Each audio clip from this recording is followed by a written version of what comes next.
Hi guys, today's No BS November video is about healthy eating and children. So I have a 5-year-old and no, he doesn't eat perfectly clean all the time, but I try to be a good example and I try to keep healthy foods in the house and I try to show him how to cook and I show him that I care a lot about the food that we eat. We are their teachers and we are their examples. So that being said, this is something that I have gotten into and started taking a lot more seriously over the last year. Growing up, my mom was healthy, but I didn't really learn a lot about portion sizes and just like everybody growing up in the 80s and 90s, so much processed foods, and then once I started caring about like weight loss, I got really into low fat foods.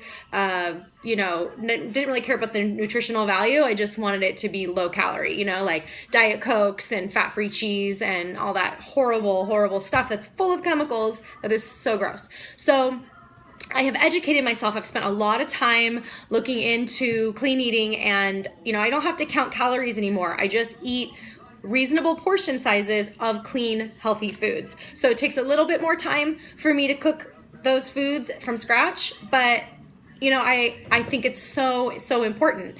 When Fisher was a baby or, 1 to 3 years old, I used to go to McDonald's every few months and, he got exposed to that kind of stuff. And even though like I haven't gone there in like over a year with him, he still wants it. Like we drive by a McDonald's, he wants to stop. He still craves it. It's formulated to be like addictive food. It's formulated to entice our taste buds and it's formulated to taste really good, even though it's really bad, as we all know. And it's not healthy. Very good. So yeah, they listen. They are listening to us. We are their teachers.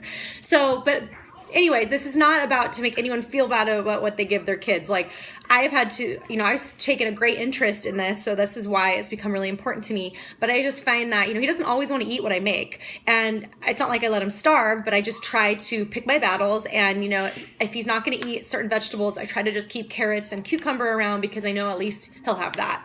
And I try to keep the amount of carbs he eats down because carbs turn into sugar and our children don't need any more sugar. There's sugar in everything, which is why we limit fruit juice and why I try to encourage drinking water.